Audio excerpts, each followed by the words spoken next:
From the Iowa Agribusiness Radio Network studios in Des Moines, this is Iowa Ag Matters. I'm Riley Smith. In today's show, Mark tunes in to Senator Chuck Grassley's weekly ag conference call. I discuss Prop 12 with Iowa Pork Producers Association President Dean Frazer, and Dustin hears from R-CALF CEO Bill Bullard. Now let's welcome in our hosts, Mark Magnuson and Dustin Huffman.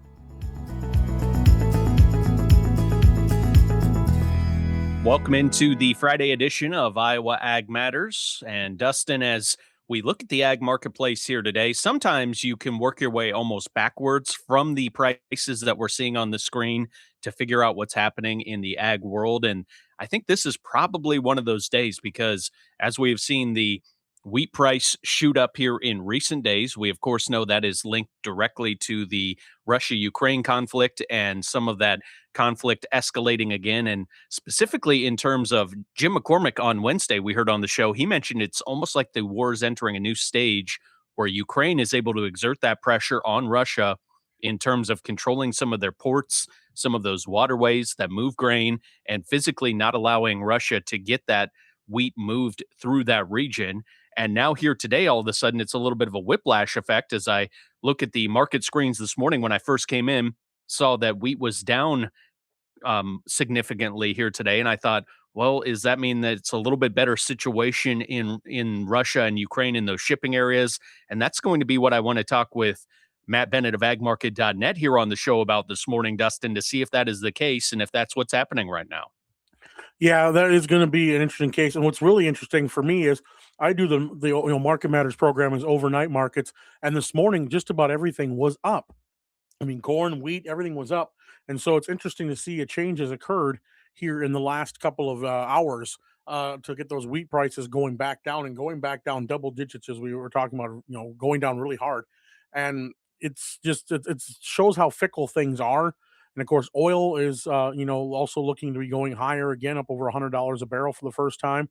So there's definitely some interesting things going on because now we're getting Houthi rebels going after Saudi Arabian tankers. So, and this is in the Red Sea. So we're seeing these flare-ups in that region of the world, that Middle East, Eastern, European countries, in that area. We are seeing a lot of volatility that is affecting the global marketplace as a whole. And that whole region has a stranglehold on the economies of this globe right now. And another thing that I'm watching as it relates to the marketplace is something we talked about on the daily market summary, which you can find on YouTube on our page at the Iowa Agribusiness Radio Network. Talking with Connor Bridgman of agmarket.net yesterday afternoon, he pointed out, hey, look at the corn futures markets. Some of those markets now with a 5 in front of them, meaning the $5 range, and some of that improving position for some of those corn contracts. So that's something that I'm also keeping an eye on. And of course, as we know with the corn and soybeans, most of the, front month contracts, those current contracts right now being heavily influenced by those weather markets. And that's going to be the major story, as we know, as it usually is at this time of the year, going in towards the end of July. Yeah, that's what it usually is. And, that's just the kind of the pace we're under this time of year. Let's go ahead and get into those grains as you talk with Matt Bennett of agmarket.net right now. Joined today by Matt Bennett of agmarket.net for our opening market discussion. Matt, what's happening with the trade in the grains to close out the week? Well, we've kind of turned around a little bit. The corn market as we speak is down about 6, wheat's down 29 to 30. And essentially what's going on is, there's talks that they feel like they can get that wheat potentially an avenue to get out of the Black Sea region.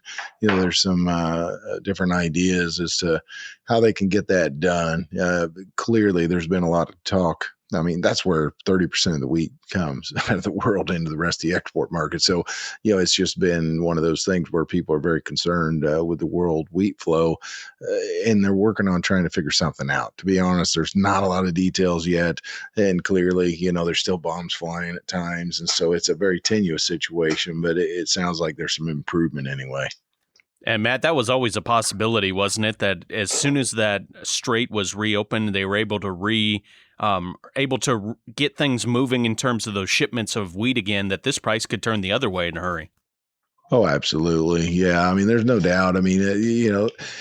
definitely had some support for corn from this wheat market moving higher. As far as soybeans have been concerned, they've just been resilient as could possibly be for quite some time. The bean market, is actually trading a little bit higher as we talk here. It's not getting worked over near as much as what the grains are. So as of right now, it's one of those things where beans continue to be impressive, to say the least. You look over at crude oil and it's off this morning, but we're up $5 there yesterday. It was a strong day. Brent crude was up over 100. We watched the WTI, and we're trading around $90 here this morning. But bottom line is, with crude oil up here like this, it's been supportive towards what we're doing here, which is growing, obviously, fuel. And so, I've got to think that corn's probably not going to fall completely out of bed, especially if the weather doesn't change sizably. I mean, I know that a lot of folks in Iowa have gotten decent rain. But you talk to guys in North and South Dakota, and they're super concerned. Right here in Central Illinois, we've dried out a lot of areas here that not only have dried out, but there's not much in the forecast. So it's an important time of year. Next couple of weeks, we're gonna have a really good handle on kind of what this corn crop looks like. A lot of us need to catch a rain here for too long, though.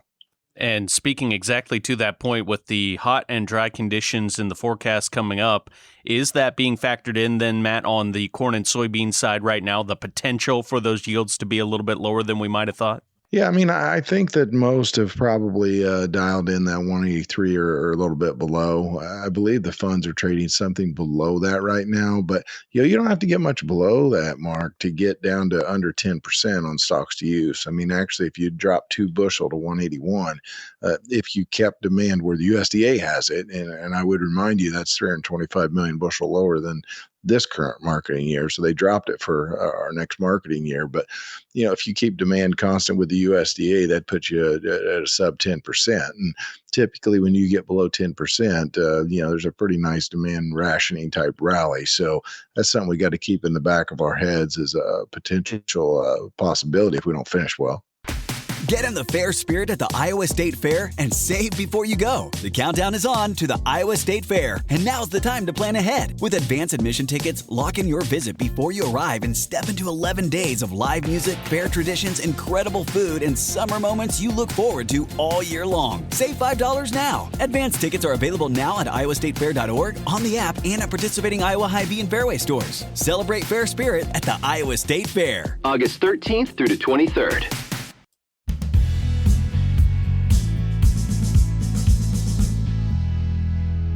Listening to Iowa Ag Matters on the Iowa Agribusiness Radio Network, and we will hear now from Senator Chuck Grassley talking about the situation that E15 legislation is in. Will it be included in any bills in the near future? What is the path forward? Is there a path forward right now for E15?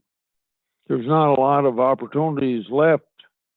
I'm still hearing leadership of the Senate say it can be a separate bill on the floor of the United States Senate, but I don't see how we have time. E15, if it's on the floor as a separate bill, would be subject to amendment. It could be a 5 or 6 day debate, and between now and election, we only have about 20 days of session. You can't spend 5 days on something like E15. So my advocacy has got to be put in some other bill. And if we're going to have a continuing resolution and the CR is clean, it can't be there. So it could be in the defense bill.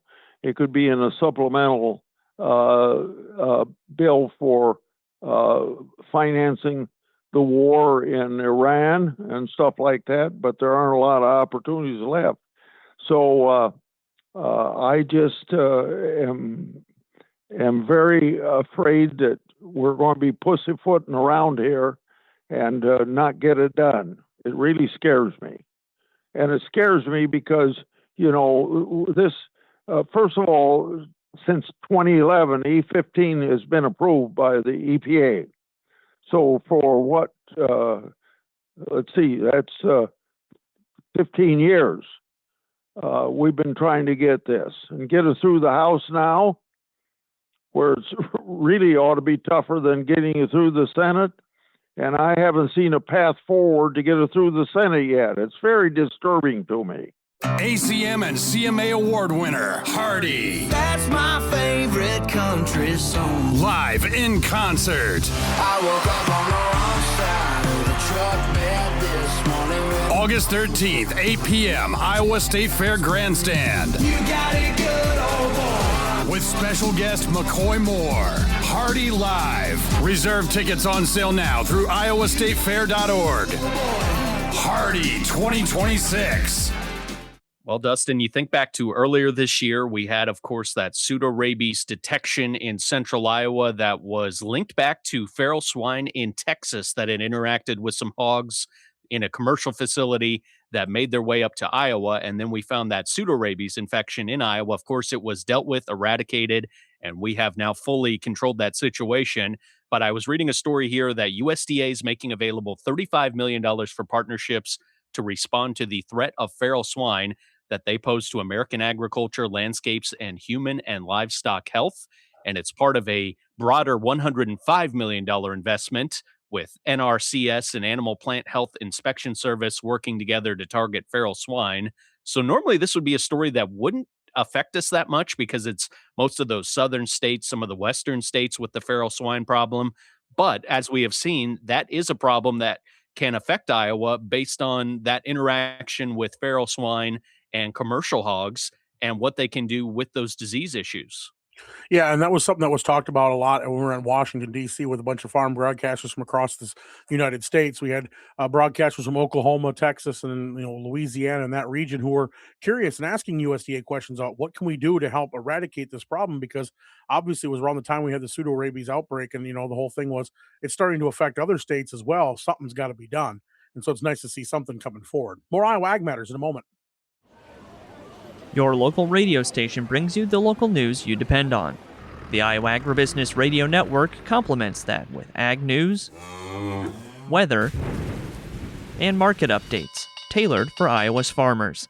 Together, we deliver the best of both worlds, local connection and industry expertise. It's all to keep you connected with the heartbeat of the heartland. The Iowa Agribusiness Radio Network, connecting rural Iowa with the news that matters to you.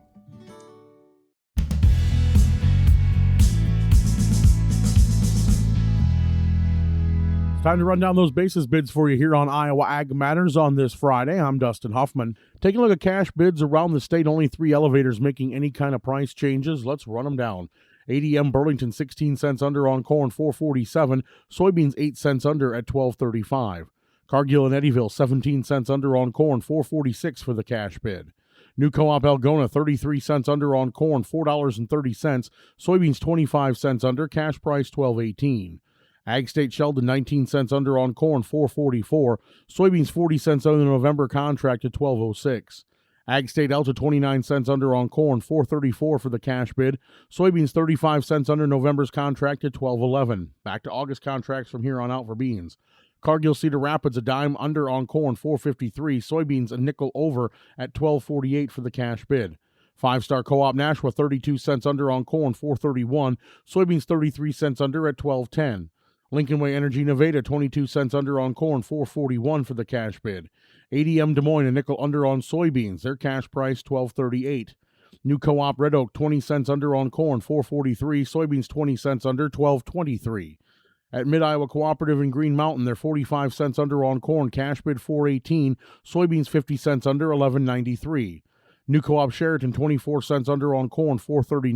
Soybeans 25 cents under, cash bid $12.18. Walk-On Feed Ranch, 43 cents under on corn, $4.20.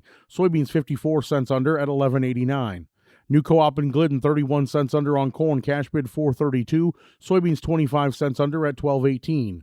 Innovative Ag Farley, 41 cents under on corn, $4.22. Soybeans 55 cents under, cash bid $11.88. And at Cargill Muscatine, they're 23 cents under on corn, $4.40. Soybeans 18 cents under at $12.25. Cash corn and soybean bids are subject to change without notice. Always check with your local elevator when making sales to obtain the most recent price. With this check of your basis numbers on Iowa Ag Matters, I'm Dustin Huffman. Stay with us. We'll be right back. Rod Stewart. When I see you tonight, A special evening with the icon. on a downtown train, A night of hit. After hit. After hit. With special guest Richard Marks. Friday, August 14th, Iowa State Fair Grandstand. Reserve tickets on sale now through iowastatefair.org. Don't miss an electrifying event. Friday, August 14th. Rod Stewart, live.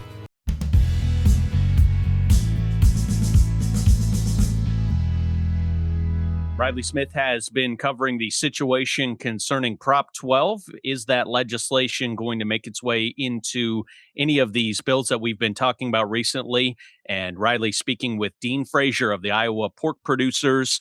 He's the president. Here's Riley with more. I want to start off, Dean, by just talking about how public perception has shifted on the use of gestation crates, whether we like it or not. But do you think this is an issue of like animal husbandry, like they're trying to say, or is it an issue of do we not have enough knowledge in the consumer base?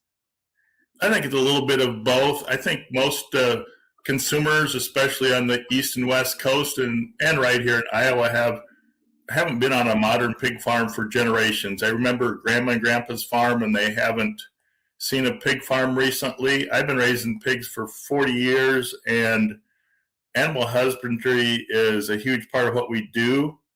I think it's great. Consumers are asking great questions, but I think the housing decisions need to be based on what we've done in the past and what works the best for both the producer and the animal. And that has shown that all systems will work, but the crate systems really have no glaring problems. And this fight isn't about animal welfare, no matter what they say. This fight is about everybody eventually becoming a vegetarian. And of course, when we talk about the animal welfare side of it, yes, a gestation crate is a restricted space, but we have reasons for that, obviously. It allows for like more direct control of how those sows are doing, easier management, especially on like the veterinary side of things.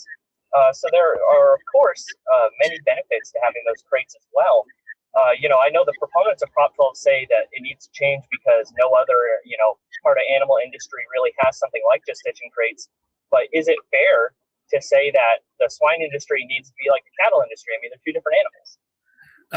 They're hugely different animals. I mean, I've raised both of them in my 40-year career, and they're different animals since we handle them differently.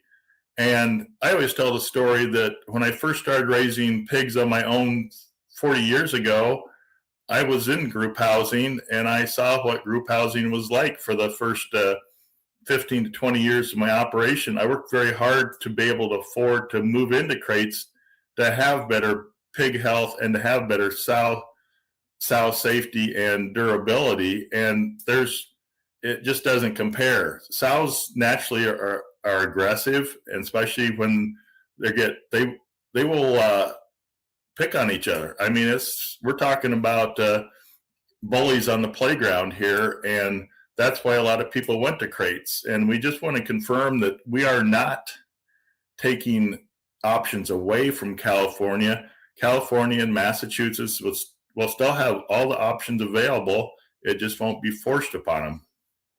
And I think that's something really interesting to note from your side of it, Dean, and perhaps we should have started with this, but let's talk a little bit about your experience in the swine industry, what your operation was like before, like you mentioned, and then how is your operation now on the swine side of things?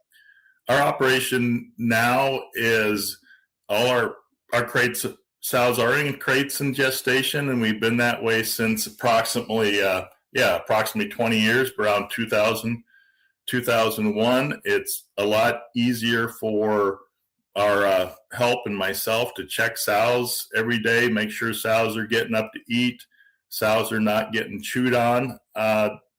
Pipestone, very well-known swine company, has done a study, and their production systems use all three types of the stalls, the open pen gestation, which is similar to Prop 12, but sows can be in the stalls for the first 40 days until they're preg checked and Prop 12 compliant.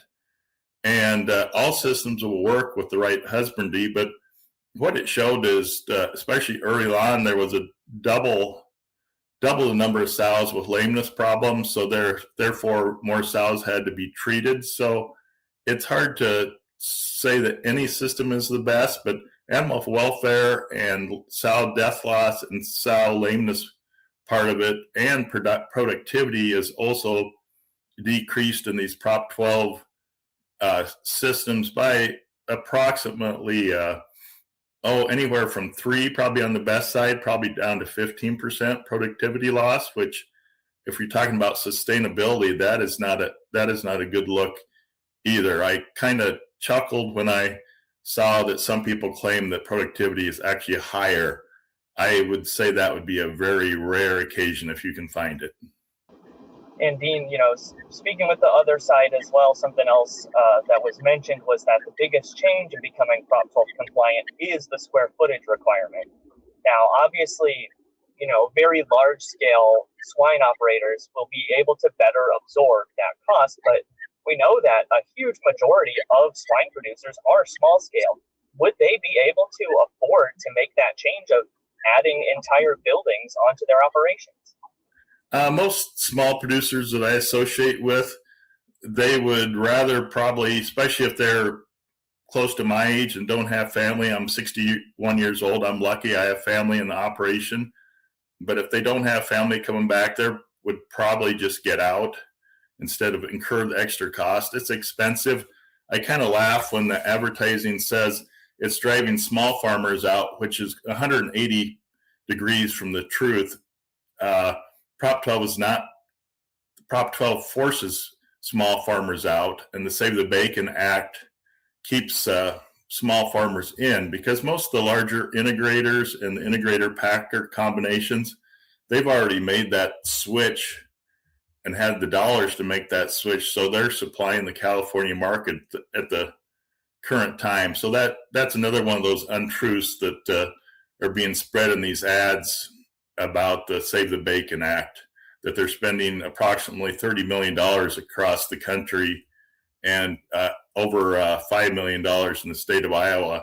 And I'm being real honest. I've raised pigs for 40 years, but pretty much over 90% of the stuff in their ads is completely false. This year at the Iowa State Fair, Fair Spirit meets 250 years of American history in a celebration across the fair. See the America 250 Iowa display and a permanent sculpture created just for the fair. Walk the Iowa Veterans Memorial Walkway honoring service and sacrifice. Experience 250 years of the American flag, along with red, white, and blue contests and fair favorites. Then look to the sky for drone shows glowing in red, white, and blue, lighting up the fair like never before. From history to celebration, it all comes together at the Iowa State Fair. Learn more at iowastatefair.org. August 13th through the 23rd.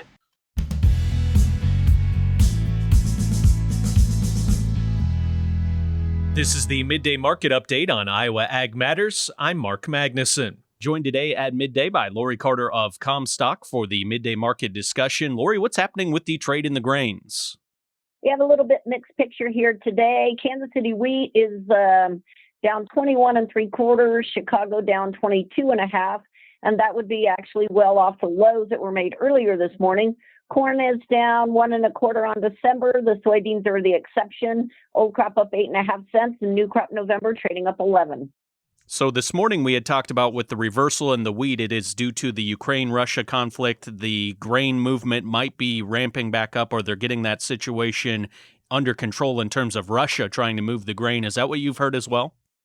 Yeah, maybe. There was also a large correction in the energy markets. And this correction kind of started overnight. So I guess I would say, along with what you mentioned, it's also probably some fund money liquidation. And as we look at the weather forecast, of course, that's what we're focusing on for the corn and soybean side of things. And the hotter and drier conditions, does that mean that the traders are factoring in potentially some yield losses? I would say so. Yes, for sure. Again, potential yield losses and variability enough that it makes yield, trying to estimate a yield, pretty tough issue. What's happening on the livestock side of the trade today?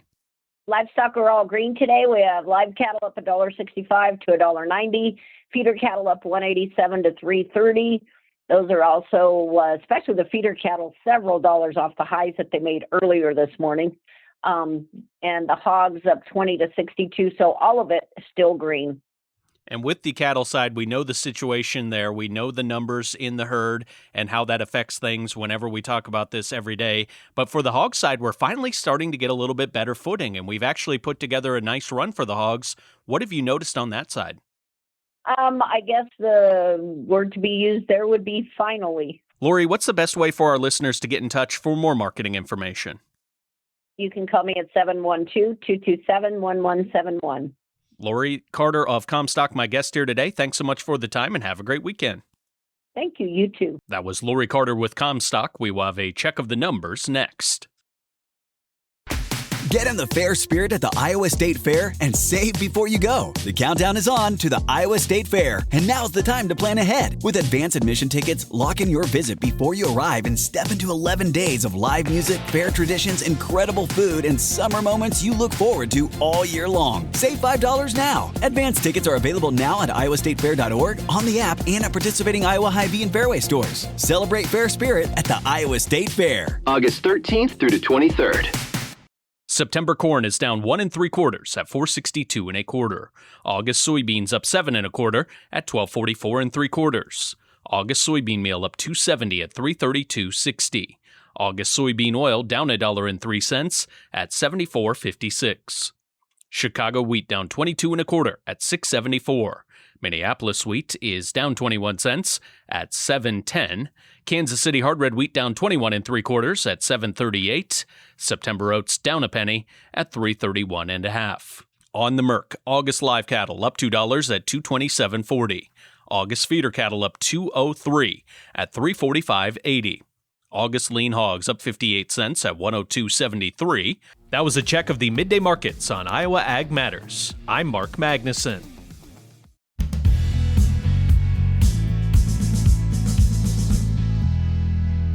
Well, back on Iowa Ag Matters, and let's go ahead and get into that livestock side of the marketplace. Cattle and hogs. Cattle have been having a really interesting couple of days, very volatile. Hogs have been slowly building up some support. Matt Bennett of agmarket.net joining the conversation again with Mark Magnuson. What's happening on the livestock side of the trade? Yeah, livestock's actually had a little bit of a move here finally. So, yesterday you actually went down and made a new low for the move. Whenever you look at August, I mean, we actually traded down to like 221.70 was the low, and then obviously we bounced there yesterday, settled a little over $2 higher. As we speak today, we're a couple dollars higher. So, we're sitting here trading, at times $6 off the lows from yesterday. So pretty nice little move as far as fats are concerned. Feeders are screaming, actually up $4 to $5. Yesterday, feeders made a low of about 333. On your August or on your September. Then the thing is, right now we're sitting here looking at this market trading over $10 off that. So definitely a nice little move that we've seen here between yesterday and today. We did gap higher here today, and so that might be something to kind of keep an eye on. You go back and maybe fill that gap. Who knows? But definitely cattle finally seen a little bit of light of day here. And with the hog side, we've finally seen a little bit better footing for the hogs recently. Do you think that has the ability to continue in a good direction, Matt? Yeah, I mean, the bottom line for hogs, they were just on a downhill slide, from really, you go back even to March, you're trading up in the mid 90s and then you get all the way down to $80 there in the middle of June. As far as hogs are concerned, again, like you said, we've had a pretty nice little run here recently. I mean, we're about 10% off the lows that we posted about a month ago. And so, I think with this hog market, a lot of it, in my opinion, will be dependent upon, of course, some export sales. We know that. But as far as, the correlation between beef to hogs, I mean, there's no doubt that, I'll tell you what, there's a lot of substitution effect that's gone on here over the last year or two. If the cattle market gets ramped up again, I've got to think that hogs would be able to lend a little bit of support from that as well. He is Matt Bennett of agmarket.net. Head to agmarket.net for all of the marketing information and the resources from the team, and to get in touch with the team at agmarket.net. Matt, thanks so much for the time. Really appreciate it, and have a great weekend. Oh, absolutely. You as well. Hi, my name is Ethan Smith, and I've been a certified crop advisor in Iowa for about 6 years. The Iowa CCA program is valuable to me because it helps keep me informed on new topics and research around the industry, including soils, insects, diseases, and much more.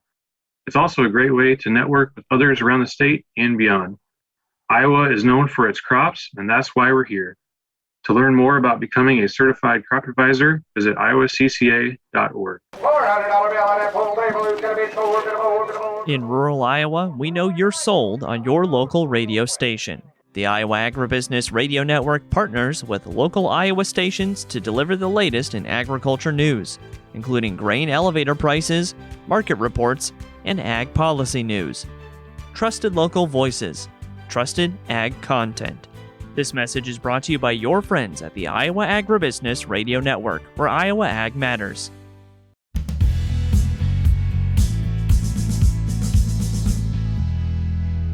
Here on Iowa Ag Matters, we will hear from the R-CALF CEO about the impact of beef imports from other countries into the U.S., what that is causing for the United States cattle industry. That's here on Iowa Ag Matters. The U.S. cattle herd remains at its lowest level in decades, and that has kept beef supplies tight while cattle prices remain historically strong. Economists continue to debate when producers will begin expanding the nation's herd in a meaningful way. But one cattle organization says the conversation should include another factor, the growing reliance on imported beef. R-CALF USA has long argued that federal policy has made it more difficult for American cattle producers to grow their operations. The organization says increasing imports have reduced opportunities for domestic production and contributed to the long-term decline in the U.S. cattle herd. CEO Bill Bullard says the trend has been developing for decades. So what has happened over time is we have been systematically displacing domestic production of beef in the United States. We have eliminated opportunities for cattle producers. We've eliminated opportunities to increase our herd size. And the way we did that was to become increasingly dependent on foreign sources for beef. If we go back a little over a generation ago to 1980, for example, only about 11% of the beef consumed in America was sourced from foreign countries. Bullard says that imported beef now represents a much larger share of the U.S. market than it did a generation ago. He says that increase has changed the competitive landscape for American cattle producers. Today, we've more than doubled that percentage. About 22% of the beef consumed in America is beef from any one of the 20 countries that we now import from, including Argentina, Brazil, Costa Rica, Mexico, Canada, Australia, New Zealand. There are 20 countries that we are now sourcing beef, and that has displaced domestic production here and has caused us to have an increased dependency on these foreign countries. Bullard argues that dependence on imported beef also creates risks beyond the control of U.S. producers. He points to geopolitical uncertainty and animal health concerns as examples of events that could disrupt the beef supply chain if the U.S. relies too heavily on foreign suppliers. There could be geopolitical problems that could disrupt the supply chain and prevent the timely entry of foreign beef, and disease outbreaks like we're experiencing a pest outbreak with respect to the New World screwworm has now disrupted those dependencies that we have relied upon. So what we must do as a nation is we must reach a level of self-reliance in beef production, and the only way to do that is to begin to manage the import flow into this country, the very flow that has caused us to dismantle our domestic industry. Bullard also says the industry has undergone significant consolidation over the past several decades. He argues that as the number of cattle producers declines, so does the number of independent feedlots that help market cattle throughout the country. We've actually lost over 50% of all the cattle producers that were in business just over a generation ago are gone today. And with them, they took about 9.5 million mother cows from our U.S. cattle herd. And when the cattle industry began to contract, we soon saw an important integral part of our supply chain, and that is the feedlot sector, begin to contract at an alarming pace. We've lost 86,000 independent feedlots, primarily family scale feedlots across the country. So the industry is becoming highly concentrated and highly centralized. Bullard wraps up by saying rebuilding the nation's cattle herd will require policies that encourage domestic production and reduce dependence on imported beef. His comments come as the U.S. cattle industry continues to weigh expansion decisions amid high cattle prices, elevated production costs, and varying pasture conditions across the country. While economists often point to profitability, forage availability, and weather as primary drivers of herd expansion, R-CALF is saying trade policy and import levels also deserve greater attention as producers consider the future of the U.S. beef industry. For Iowa Ag Matters, I'm Dustin Huffman. In rural Iowa, we know you're sold on your local radio station. The Iowa Agribusiness Radio Network partners with local Iowa stations to deliver the latest in agriculture news, including grain elevator prices, market reports, and ag policy news. Trusted local voices, trusted ag content. This message is brought to you by your friends at the Iowa Agribusiness Radio Network, where Iowa Ag matters. Rod Stewart. When I see you tonight, A special evening with the icon. on a downtown train, A night of hit after hit after hit with special guest Richard Marks. Friday, August 14th, Iowa State Fair Grandstand. Reserve tickets on sale now through iowastatefair.org. Don't miss an electrifying event. Friday, August 14th. Rod Stewart, live. Thanks for tuning in to the Friday edition of Iowa Ag Matters. A reminder that we will be headed out next week to some more county fairs to deliver our Heart of the County Fair awards to the winners at the Monroe County Fair and the Plymouth County Fair. Riley headed to Monroe County. I will be on my way to Plymouth County. Thanks to Dustin. Thanks to Riley. I'm Mark Magnuson. And thanks again for listening. Join us again on Monday for more Iowa Ag Matters on the Iowa Agribusiness Radio Network.